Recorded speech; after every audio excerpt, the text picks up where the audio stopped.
ఈరోజు మన ముందున్నారు బద్మాషులు మూవీ టీం. బద్మాషుల ఏంటి భయ్యా తిడుతున్నావా? కాదండి, బద్మాషులు అంటే తీటగాళ్ళు, ఈ ఊళ్ళో అల్లరి చేసి పనులు చేస్తారు కదా సార్, అట్లాంటి వాళ్ళు బద్మాషులు అంటారు అనమాట. ఆ బద్మాషులు అనే వాళ్ళు మూవీ టీంకి మన ముందున్నారు. ఆ మూవీ టైటిల్ పేరే బద్మాషులు అనమాట. ఆ సంగతులు తెలుసుకుందాం రండి. హలో అండి. హలో అండి. అందరూ ఎలా ఉన్నారు? బాగున్నాం అండి. బాగున్నాం కాబట్టి ఇక్కడ కూర్చున్నాం. ఓకే, బద్మాషులు టైటిల్ చాలా క్యాచింగ్గా ఉంది. ఎలా పెట్టారు సార్ టైటిల్ ఉంది? అంటే ఇలా డైలీ మా ఇంట్లో అయినా వర్డ్ అది. సో స్టోరీ రాసుకున్న తర్వాత ఏం టైటిల్ పెట్టాలి అని ఆలోచిస్తున్నప్పుడు మామూలుగా మా అమ్మ కిచెన్లో ఉండి అంటుంది, ఇదేదో బాగుంది, ఇదే పెట్టేద్దామని పెట్టేసా. పెట్టి నెక్స్ట్ మా ఫ్రెండ్స్కి చెప్పా, ఇట్లా అనుకుంటున్నా. వాళ్ళకి ఆల్రెడీ స్టోరీ చెప్పా ముందే, చెప్పా కదా మన స్టోరీ, దానికి ఇలా టైటిల్ అనుకుంటున్నా అంటే పర్ఫెక్ట్ యాక్ట్ ఉంది కదా, క్యారెక్టరైజేషన్ తగ్గట్టు ఉంది కదా, పెట్టేసి అని చెప్పేసి ఇంకా పెట్టేసిన.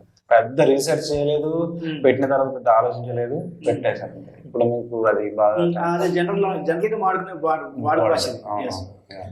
అంటే ఇప్పుడు మీరు మూవీస్లోకి ఎలా వచ్చారు? అసలు ఆ జర్నీ ఎలా స్టార్ట్ అయింది? అసలు మూవీస్ రావాలంటే డైరెక్షన్లోకి జర్నీ అంటే పెద్ద జర్నీ ఏం లేదు నాది.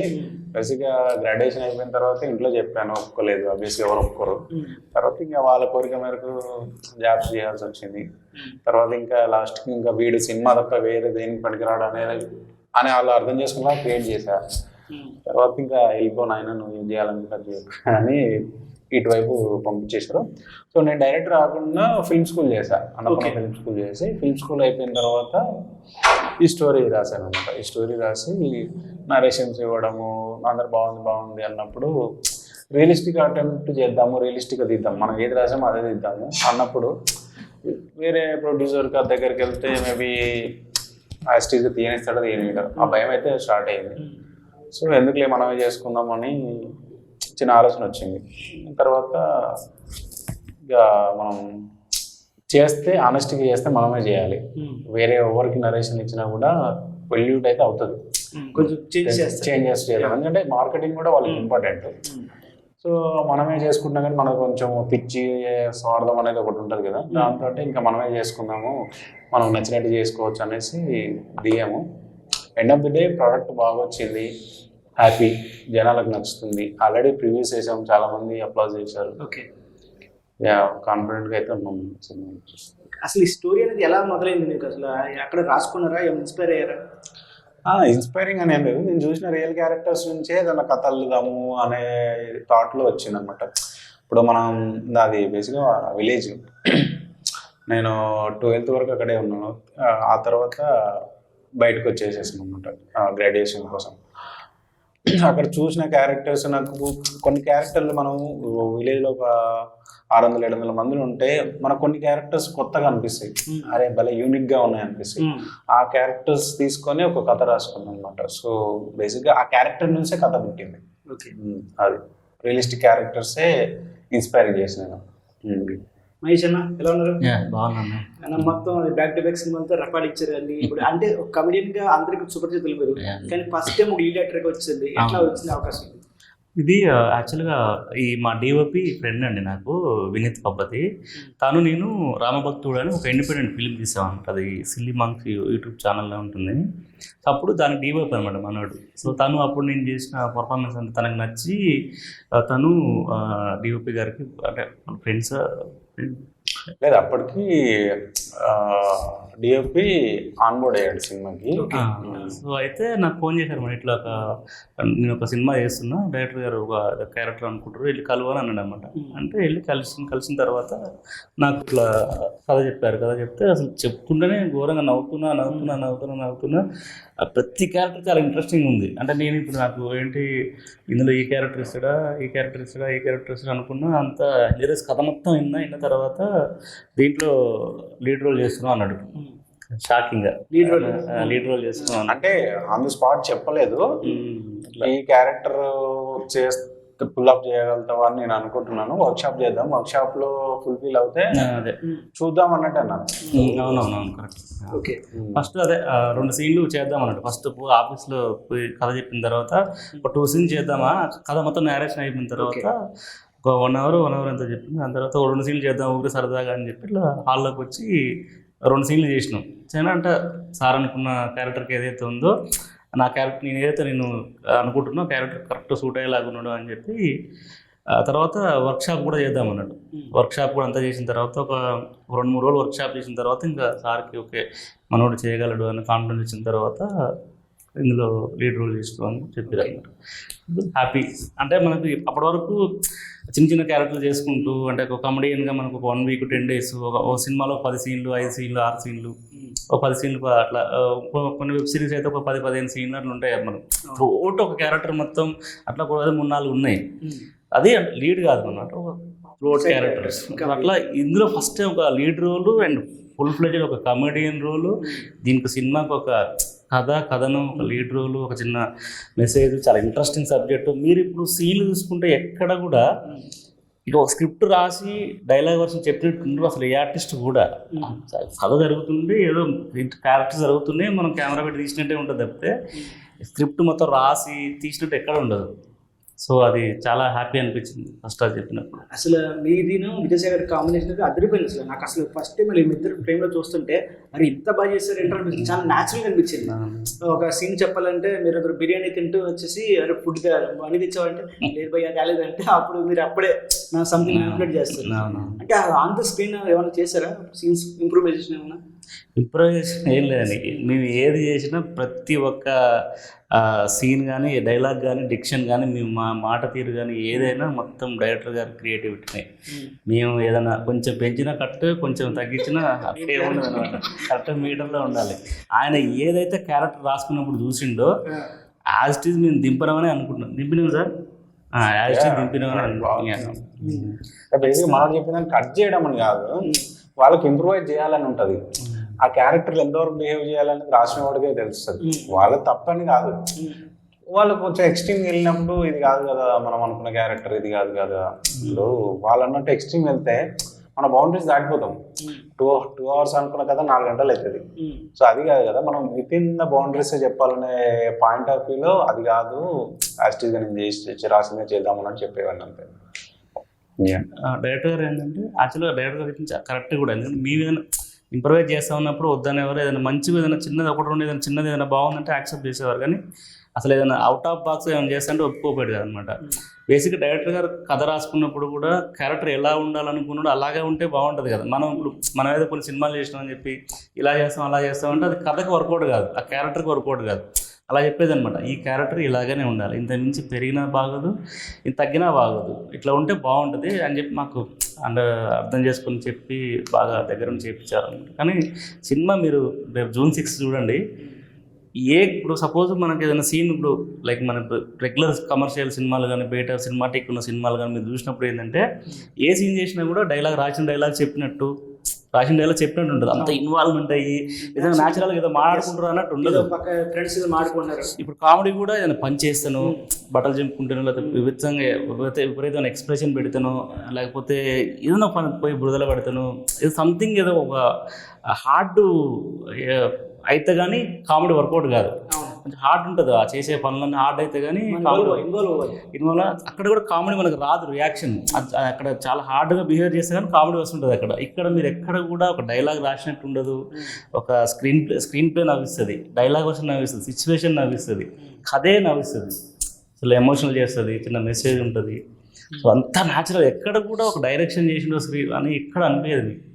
సో అట్లా చేయడం అనేది మామూలు విషయం కాదు కదా, చాలా డిఫరెంట్ ఉంటుంది సినిమా మాత్రం. ఓకే మేడం, మీ క్యారెక్టర్ ఎలా ఉంటుంది మూవీలో? Normal wife character. అది చూసాను, అసలు మామూలు వైఫ్ కాదు, మొత్తం కర్ర పట్టుకుని వచ్చేస్తున్నారు వెనకాల, అసలు చీపురు పట్టుకుని వచ్చేస్తున్నారు వెనకాల. అంత చీపురు పట్టుకునే క్యారెక్టర్ కాదు, కానీ నార్మల్ వైఫ్. ఒక బద్మాష్ హస్బెండ్ ఉంటే ఎట్లా సఫర్ అవుతుంది, వైఫ్ ఖచ్చితంగా సఫర్ అవుతుంది కదా తను చేసే పనులకి, అలాంటి క్యారెక్టర్. అసలు ఎలా అవుతుంది ఛాన్స్ మీ మూవీలో? నాకు తిను మహేష్ గారే అండి. మేము ఇంటింటి రామాయణం అని ఒక సినిమా చేసాము. ఆ సినిమా అప్పుడు నాకు తెలియదు అప్పటికి, తను అంటే చేసాము అయిపోయింది. తర్వాత ఎప్పటికో ఒక రోజు ఫోన్ చేసి చెప్పారనమాట, ఇలా ఉంది వెళ్ళండి. యాక్చువల్గా థ్యాంక్ యూ సార్, ఈ విషయంలో నేను మీకు థ్యాంక్స్ చెప్పాలి. ఎందుకంటే నేను అప్పుడు 3-4 ప్రాజెక్టులు అవుతున్నాయి, ఎక్కడో మధ్యప్రదేశ్లో ఉన్న ఆఫీస్ నుంచి నాకు కాల్ వచ్చినప్పుడు మహేష్ గారు చెప్పారంట, ప్రొఫైల్ ఇచ్చారంట, ఆఫీస్ నుంచి కాల్ చేయించారు.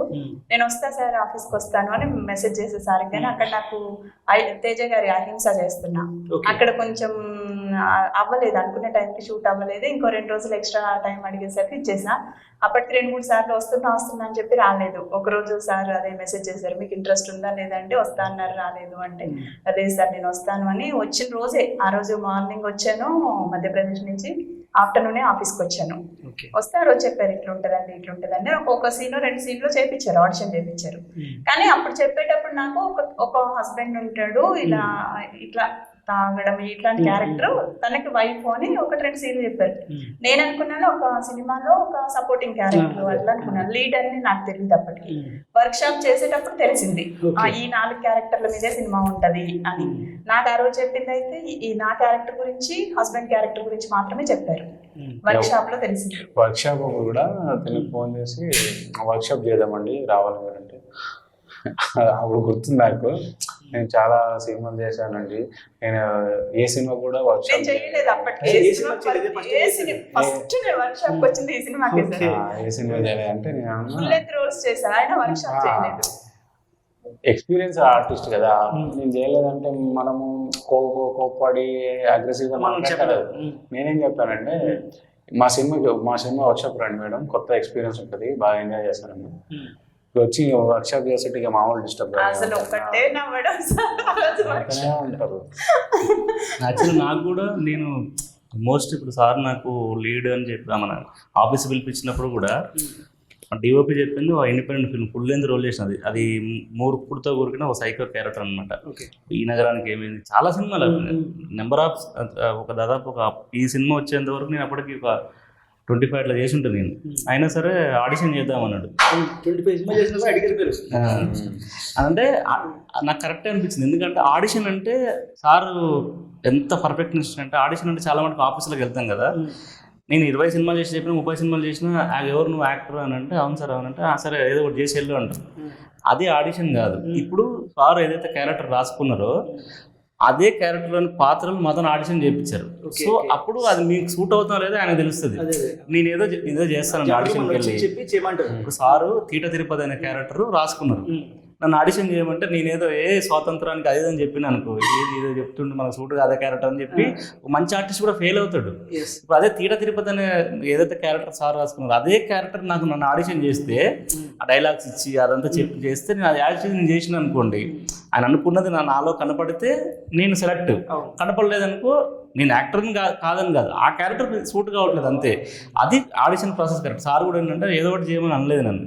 ఇప్పుడు నేను అనుకున్న ఒక క్యారెక్టర్ ఒక 2 సీన్లు చేయమన్నారు. ఆ 2 సీన్లు చేసిన తర్వాత కరెక్ట్గా నా డిక్షను, నేను మాట్లాడడం విధానం అంతా సార్ అయితే అనుకుంటూ అది అనిపించింది ఆయనకి. నాట్ ఓన్లీ లీడ్ క్యారెక్టర్స్ అండి, ప్రతి క్యారెక్టర్ చేశారు. వీళ్ళకు కూడా ఎంత ఒప్పుతో చూడండి, ప్రతి చిన్న క్యారెక్టర్తో ఆడిషన్ చేయాలి మీరంటే వచ్చి చేసేవాళ్ళు. ఒక 1 వీక్ 10 days ప్రతి చిన్న క్యారెక్టర్తో.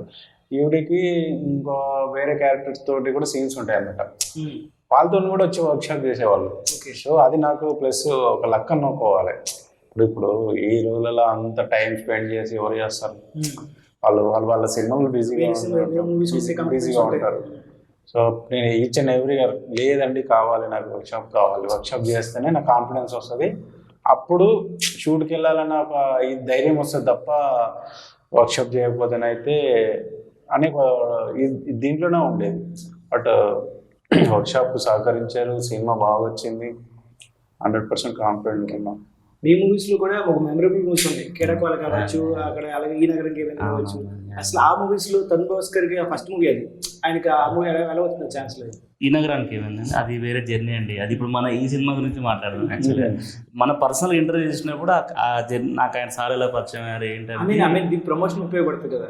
వాటి తెలుగు చెప్పారా ట్రైలర్ గురించి అట్లా? అది పెద్ద స్టోరీ, అది చాలా ఎమోషనల్ స్టోరీ అండి. అది ప్రీ రిలీజ్ రోజు బాగుంటుంది, పర్సనల్ గా తీసుకుంటే బాగుంటుంది. ఎందుకంటే చాలా టైం పడుతుంది. అది అంటే ఎలా వచ్చిందంటే ఒక ముక్కలో చెప్పేది కాదు, అది చాలా పెద్ద స్టోరీ ఉంది అది. సో మీరు ప్రీ రిలీజ్ ఈవెంట్ చూస్తే ఆ రోజు మీకు ఏం జరిగిందని అంతా తెలుస్తుంది. మీరు అప్పుడు చూడొచ్చు. మేబీ అనుకుంటున్నానండి వస్తే హ్యాపీ. ఆయన వస్తే మా సినిమా సెటప్ మారిపోతుంది. వచ్చిందంటే కథమే ఇక మా సినిమా ఇప్పటిదాకా లెక్క ఇప్పటి నుంచో లెక్కలాగా ఉంటుంది. మేబీ అనుకుంటున్నాం వస్తాడని. చూడాలి. సో అలాగే ఇప్పుడు మన మూవీస్ చూసుకుంటే బలగం ముందు బలగం తర్వాత సో తెలంగాణ నేరేషన్ లో ఏ మూవీ వచ్చినా సరే బలగంతో కంపేర్ చేస్తుంది. సో అంటే ఈ ఫార్మాట్ కూడా కొంచెం నాకు అనిపించింది, ఎందుకంటే ఆ క్యారెక్టర్ చూసిన కనిపించింది అలా దేవేంద్ర గౌడ్ ఉన్నారు కదా, మురళీధర్ గౌడ్. బల్గంతోనే నేను పోల్చుకోలేను, నాకు పెద్దవాళ్ళతో కంపారిజన్ చేసుకోవడం చిన్న సినిమా తర్వాత పెద్ద సినిమా. గాడ్ బేస్ మాది కూడా అట్లనే అవుతే అంతకంటే హ్యాపీ ఏముండదు. బట్ కొత్త అటెంప్ట్ అండి అదైతే ఉంది మాలో. మీ దాంట్లో యూఎస్పీ ఏంటంటే మేము చాలా రియలిస్టిక్గా ట్రై చేసాము, ఎవరు చెప్పని రీజియన్లో ఒక కథ చెప్పాము. సరే ఇలాంటి స్పేస్లో కూడా కథ చెప్పొచ్చా అనేది మాత్రం కొత్త ఫిల్మ్ మేకర్స్కి అయితే థాట్ ప్రొవోక్ అవుతుంది. సో ఆ నమ్మకం అయితే ఉంది. సో కొత్తగా ఆనెస్ట్గా అటెంప్ట్ చేసిన దానికి జనాలు కూడా ఆదరిస్తారు. సో ఆ నమ్మకం కూడా ఉంది కాబట్టి మేబీ మీరు అన్నట్టు బలగం ముందు బలగం తర్వాత అన్నట్టు మా యాక్టర్స్ కానీ నాకు కానీ బద్మాషుల ముందు బద్మాషుల తర్వాత అయితే will be more happy. So ఇప్పుడు జనరల్గా చూసుకున్నా సరే ఇద్దరు మహేష్ గారు కావచ్చు, విద్యాసాగర్ కావచ్చు, ఇద్దరు సైడ్ కామెడీ క్యారెక్టర్స్. మీరు ఎన్ని సినిమాలు చేసినా సరే వీళ్ళని తీసుకొచ్చి ఒక ఇద్దరికి లీడ్ యాక్టర్ కింద హీరో స్పేస్లు పెట్టి వాళ్ళు చేయడం వల్ల మార్కెటింగ్ పరంగా కావచ్చు, ఒక ప్రొడ్యూసర్ పరంగా కావచ్చు, బయట మూవీ రిలీజ్ అప్పుడు కావచ్చు, అండ్ పెట్టి ముందు ఆలోచించుకున్నారు ఇట్లా మనం ఫేస్ చేయాలి తర్వాత. ఇప్పుడు బేసిక్గా ఏదైనా బిజినెస్ మైండ్తోనే చేస్తాం కదండి. డబ్బులు ఉన్నాయి ఊరికైనా ఖర్చు పెట్టామని ఎవరు చేయరు, బిజినెస్ మైండ్తో చేస్తాం. బట్ ముందు నుంచి ఉంది డిఫికల్టీస్ అనేది ఫిల్మ్ మేకింగ్ కాదు, ఫిల్మ్ మేకింగ్ తర్వాత ఉంటుందండి. ఇప్పుడు బేసిక్గా సేయింగ్ కూడా ఉంటుంది, film making is nothing, marketing is the king అంటారు. సో అది ముందు నుంచే ఉంది. బట్ మార్కెటింగ్ కోసం కూడా కొంచెం టైం పట్టింది. బట్ మరి అంత మీద బయట ఉన్నంత హార్డ్ ఏం అనిపించలేదు, కొంచెం స్మూత్గానే ఉంది. అంటే నా చుట్టూ ఉండే వాళ్ళ హెల్ప్ తీసుకోవడం వల్ల దానివల్ల కొంచెం స్మూత్గా అయింది, కాకపోతే కొంచెం టైం ఎక్కువ పట్టింది. ఇప్పుడు ఈ రోజులో ఆడియన్స్ కూడా ఒక ఎంత మంచి సినిమా వచ్చినా సరే తెలియకపోతే మనం 2 రోజుల తర్వాత ఓటీటీలు చూసుకోవచ్చులే అనుకుంటున్నారు, ఎంత మంచి సినిమా వచ్చినా సరే. సో ఈ మూవీని థియేటర్లో చూడాలి, ఓటీటీలో చూడకూడదని ఏం చెప్తారు? ఎందుకు చూడాలంటే ఇప్పుడు సమ్మర్ హాలిడేస్ జరుగుతున్నాయి, అందరూ ఫ్రీ టైం ఉంది. ఇప్పుడు పిల్లల్ని మామూలుగా అమ్మమ్మల ఇంటికి తాత వాళ్ళ ఇంటికి పంపించాలనుకుంటారు కదా, వాళ్ళ పనుల వల్ల పంపించలేని వాళ్ళు కూడా ఉంటారు. ఎందుకంటే ఇక్కడ హైదరాబాద్లో జీవితం బిజీ జీవితము, లీవ్స్ ఉండయి, ఏముండయి. సో అలాంటి వాళ్ళు వాళ్ళ పిల్లలు తీసుకొని వాళ్ళ ఫ్యామిలీతో మా సినిమాకి వస్తే 2 గంటలు ఆ ఊరికి వెళ్ళి ఆ ఊర్లో ఉన్న మనుషులను పలకరించి వాళ్ళతో చిట్ చాట్ చేసి ఎంటర్టైన్ అయ్యి నవ్వుకొని వచ్చినట్టుగా ఉంటుంది మా సినిమా. సో అది దానికోసమన్నా మా సినిమాకి వచ్చి చూస్తారని మేము నమ్ముతున్నాం. ఓకే. అంటే ఈ రోజు చిన్న సినిమాలు థియేటర్ దొరకడం చాలా కష్టం అయిపోతుంది. ఇప్పుడు మనం రీసెంట్గా చూసాం June 1 తర్వాత థియేటర్లు బంద్ అన్నారు ఏపీలో. సో అంటే ఇటువంటి 6 టైంలో మీరు రిలీజ్ చేయడం అన్నది ఎంతవరకు అనుకుంటున్నాం? బేసిక్గా అవన్నీ మేము అన్ని అనౌన్స్ చేసిన తర్వాత వచ్చాయి. ముందు నుంచి ఉంటే మేము కొంచెం ఆలోచించే వాళ్ళేమో. ఆల్రెడీ డేట్ అనౌన్స్ చేసిన తర్వాత ఇది వచ్చినప్పుడు చిన్న నర్వస్ ఫీల్ అయ్యాము, కానీ తర్వాత లక్కీలీ ఇప్పుడు ఏం లేదు అన్నప్పుడు కొంచెం రిలాక్స్ అయ్యాము. బట్ మా సినిమాను ఒక రిలీజ్ డేట్ ఫిక్స్ చేసి పోస్ట్ పోన్ చేసుకున్నంత సినిమా కూడా ఉండదు, ఎందుకంటే స్టార్ లేరు కదా, అంత హైప్ ఏమి ఉంటుంది. ఇప్పుడు ఒక ఈ డేట్ కాదు ఇంకో డేట్కి వస్తున్నాం అంటే ఆడియన్స్కి అంత హైప్ ఉన్న స్టార్స్ ఏం కాదు, అందరం కొత్త వాళ్ళు. కాబట్టి మేము ఫిక్స్ చేసిన డేట్కు రావాలనే ముందు నుంచి స్ట్రాంగ్గా ఉన్నాం అనమాట. అట్లీస్ట్ ఆ డేట్ ఫిక్స్ చేసి మనం పబ్లిసిటీ చేస్తే ఫస్ట్ షో వరకు జనాలు వస్తే ఆ తర్వాత ఇంకా మేము పెద్ద పని చేయాల్సిన అవసరం ఉండదు, ఎందుకంటే వాళ్ళే మౌత్ టాక్ స్ప్రెడ్ చేస్తారు. ఆ బిలీవ్ అయితే ఉంది. కొంచెం మా టాస్క్ ఏంటంటే అప్పుడు ఫస్ట్ షో వరకు ఎలా తీసుకురావాలనేది చాలా ప్రయత్నాలు చేస్తున్నాం. ఆన్లైన్ సోషల్ మీడియా ద్వారా కానీ, పబ్లిక్లో వెళ్ళి పబ్లిసిటీ ద్వారా కానీ, మీలాంటి మీడియా ద్వారా కానీ చేస్తున్నాం. మేజర్ ఇప్పుడు జనరల్గా ఇప్పుడు ఎంత చిన్న సినిమా అయినా సరే పెద్ద సినిమా అయినా సరే సినిమాలో స్టోరీలో కంటెంట్ ఉంటేనే చూస్తారు, లేకపోతే ఇంటికి పంపించేస్తారు. సో ఇప్పుడు మీ సినిమా కూడా కంటెంట్ ఉందని అనుకుంటున్నాం. సో ఇప్పుడు ఈ మూవీతో పాటే తగ్లే పని కమల్ హాసన్ గారి మూవీ వస్తుంది, తమిళ సినిమా 5th వస్తుంది. సో ఆ మూవీతో మీ మూవీ కొంచెం ఎక్టివిటీ ఢీకొడుతుంది, ఎలా అనుకుంటున్నారు? అసలు డి అని దానికి సంబంధం లేదండి. కమల్ హాసన్ గారు ఎక్కడో ఉన్నారు, ఆయన అది ఆ సినిమాకి మా సినిమాకి కూడా జోనర్స్ వేరు.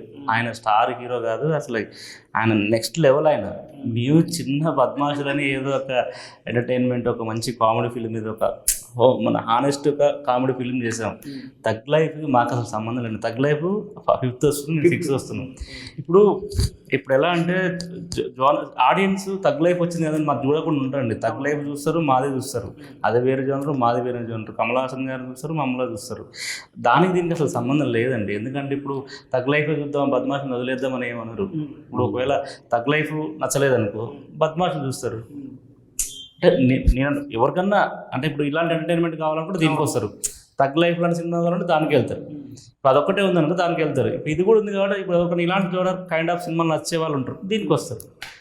దీనికి అసలు ఆయన శిఖరం అండి. మేము ఇక్కడ ఆయన మాకు అసలు పోలికే లేదు అసలు. యాక్చువల్గా మాకు అసలు అలాంటి ఆలోచన కూడా ఎప్పుడు లేదు మాకు. ఓకే, ఇంకోటి మా సినిమా మీద బాగా నమ్మకం ఉందండి. ఎందుకంటే మాకు వాళ్ళు అసలు పోటీ అనే సెటప్పే మాకు ఎప్పుడు ఆలోచన లేదు. మా సినిమా మేము హానెస్ట్గా తీసినాం. చాలా అద్భుతంగా ఉంది సినిమా, చాలా బాగా వచ్చింది. మేము ప్రీమియర్స్ చేసుకుని కూడా చూసుకున్నాం. సో అంతే, మా సినిమా మీద మాకు కాన్ఫిడెంట్ ఉంది. కానీ మాకు వేరే సినిమా పోటీ అనో లేదా మేము ఎక్కడ పడతామో అలాంటిది ఏం లేదు. ఖచ్చితంగా హిట్ కొడతా నమ్మకం ఉంది. వెయిటింగ్ అంతే. ఈ ట్రైలర్ కూడా బలగం వెనుకతో అవునవును. సో ఆయన రెస్పాన్స్ ఎలా ఉంది? చాలా బాగా చూడంగానే చాలా ఇంప్రెస్ అయ్యాడు అనమాట. అదే భలే చేశారు, చిన్న థింగ్స్ తీసుకుని ఒక విలేజ్ నేపథ్యంలో అని చెప్పి చాలా అప్రిషియేట్ చేశారు. చాలా బాగా మాట్లాడారు, ఆల్ ది బెస్ట్ చెప్పారు. చాలా డెఫినెట్గా 100% నాకు హిట్ అవుతుందని నమ్మకం ఉందని కూడా అన్నారు.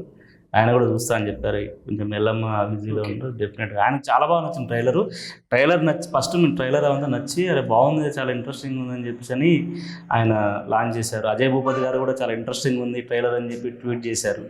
సో మాకు ఇండస్ట్రీ తరఫు నుంచి కూడా చాలా సపోర్ట్ వస్తుందండి. ఇప్పుడు ఇంకా 1 by 1 వస్తుందని నాకు నమ్మకం ఉంది. చిన్న సినిమాగా స్టార్ట్ అయ్యి మాకు చాలా ఇండస్ట్రీ నుంచి మాకు సపోర్ట్ వచ్చి, ప్రేక్షకుల నుంచి సపోర్ట్ వచ్చి సినిమా పెద్ద హిట్ అవుతుందని మాకు చాలా కాన్ఫిడెంట్గా ఉన్నాం మేమైతే. డెఫినెట్గా ఒక ట్రెండ్ సెట్ చేస్తుంది సినిమా అంటే ఈ కైండ్ ఆఫ్ జోనర్ కూడా సినిమాలు చేయొచ్చు, ఇలాంటి కథలు కూడా చెప్పొచ్చు అని చాలామంది కాన్ఫిడెన్స్ ఇండస్ట్రీ వాళ్ళకి కానీ ప్రేక్షకులు కూడా ఇలాంటి ఫ్రెష్ సినిమాలు చూసిన ఎక్స్పీరియన్స్ కానీ ఇండస్ట్రీ తరఫు నుంచి కానీ చాలా కాన్ఫిడెంట్ ఉంది మాకు డెఫినెట్గా. అంటే జనరల్గా ఇప్పుడు కామెడీ సినిమా చూసినప్పుడు ట్రైలర్లో ఒకలా ఉంటుంది, సినిమాకి వెళ్ళాక వేరేగా ఉంటుంది. కామెడీ కూడా ఈరోజు మారిపోయింది. అసలు డబుల్ మీనింగ్ పెడుతున్నారు. అసలు కామెడీ అని చెప్తున్నారు కానీ కొంచెం మార్చి ఫ్యామిలీ చూడగనే విధంగా ఉంటుంది. సో మీ మూవీ ఎలా ఉంటుంది? ఇప్పుడు కవిత గారు చెప్తారు, మీరు చెప్పండి. మా మూవీ చెప్పాలంటే చిన్న పిల్లల దగ్గర నుంచి ఒక 60-70 years సినిమా చూసే ఓపికన్న ఎంత వయసు వాళ్ళకైనా చూడొచ్చండి. అందరు కలిసి కూర్చొని చూడొచ్చు. ఇబ్బంది పడే సీన్స్ ఏముండవు. చాలా హెల్తీ కామెడీ. అందరు కలిసి చూస్తే ఇంకా జోషే వేరుంటది. వాళ్ళకి చూస్తున్న వాళ్ళకి కూడా ఏదో క్యారెక్టర్స్ చూస్తున్నాం, ఏదో సినిమా చూస్తున్నాం అనిపించదండి. అంటే మన ఊర్లో ఒకటి ఇట్లనే ఉండే కదా, మన ఊర్లో అట్లనే ఉండే కదా అనే అనిపిస్తుంది. అంటే లైవ్ లో కనిపిస్తాయి క్యారెక్టర్స్. నేను కూడా చేస్తున్నప్పుడు అడిగా సార్ని, అంటే నాకు అనిపించింది ఇంత ఆ క్యారెక్టర్ల గురించి ఇంత బాగా తెలిసి మాకు చెప్తున్నారు కదా, ఇట్లా చేయాలి, ఇంతవరకే చేయాలి, ఇంత చెప్తున్నారు అంటే ఆయన ఎక్కడో చూసి రాసుకున్నది, ఊహించి రాసిందైతే కాదు అనిపించింది. నేను అడిగా ఒకరోజు, ఏంటి సార్ ఈ క్యారెక్టర్స్ అన్ని మీరు ఏమన్నా ఎప్పుడైనా మీరు చూసారా అడిగాను. అడిగితే మనం లైఫ్లో చూస్తున్నాయండి, కొంచెం చూసినాయే, వాటిని డెవలప్ చేసి రాసా అని చెప్పారు. అట్లనే నేను చేస్తుంటేనే నాకు అట్లా అనిపించింది, చూస్తున్న వాళ్ళు కూడా అట్లనే అనిపిస్తుంది. ఓకే, సో ఫైనల్గా చెప్పండి, ఆడియన్స్కి ఏం చెప్తారు మూవీ గురించి? చెప్పండి, మీరే చెప్పండి. చెప్పండి. ఆడియన్స్కి ఏం చెప్తానంటే ఇప్పుడున్న బిజీలో ఎవరైనా కూడా ఎంటర్టైన్ అవ్వాలి అనుకుంటాం. మనకున్న టెన్షన్స్ కావచ్చు, స్ట్రగుల్స్ కావచ్చు, వర్క్ బిజీ కావచ్చు, ఇంకేదైనా కూడా దాని నుంచి ఎంటర్టైన్ అవ్వాలి అంటే ఒక మూవీ మాత్రమే అందరు కలిసి చూడగలిగేది. ఇంకా జెంట్స్ వేరే దగ్గరికి వెళ్తారు, అది వేరే, కానీ అందరు కలిసి ఫ్యామిలీ అందరు కలిసి చూడగలిగేది ఒక సినిమా మాత్రమే. 2 గంటలు ఎంటర్టైన్ అయ్యి మీ ఫ్యామిలీతో హాయిగా నవ్వుకొని మీ ఊర్లో, మీ అమ్మమ్మ ఊర్లోనో, మీ నానమ్మ ఊర్లోనో మీ చిన్నప్పటి జ్ఞాపకాలన్నీ గుర్తు చేసుకొని, అరే వీడు మా మామయ్యలాగే చేస్తున్నాడే, వీడు మన బాబాయ్ లాగే ఉన్నాడే అని మీరు చెప్పుకొని హ్యాపీగా ఇంటికి వెళ్తారండి. దయచేసి మరి చిన్న సినిమా అని చూడొద్దండి, చాలా మంచి సినిమా. మా డైరెక్టర్ గారు చాలా కష్టపడి ఆయనే ప్రొడ్యూస్ చేసి ఆయనే మొత్తం చేసి సినిమా చేశారండి. ఇంతవరకు తీసుకొచ్చారు. ఈ రోజుల్లో మీకు తెలుసు, సినిమా చేయడం ఒక ఎత్తు అయితే రిలీజ్ చేయడం అనేది 10 రెట్లు కష్టమైన పని. అట్లాంటిది ఆయన రిలీజ్ వరకు తీసుకొచ్చారు. దీప ఆర్ట్స్ వాళ్ళు మా సినిమాని రిలీజ్ చేస్తున్నారు కొన్ని థియేటర్స్ మాకు ఇచ్చి, అంటే దాంట్లో ఎంతో కొంత విషయం ఉంటేనే చేస్తారండి. తప్పకుండా ఆదరించండి. ఇలాంటి సినిమాలు మీరు సపోర్ట్ చేస్తే ఇలాంటి చిన్న సినిమాలు చాలా వస్తాయి, ఇండస్ట్రీకి చాలా బాగుంటుందండి. ఓకే. మీరు చెప్తారు. జూన్ 6th అంతే. June 6th.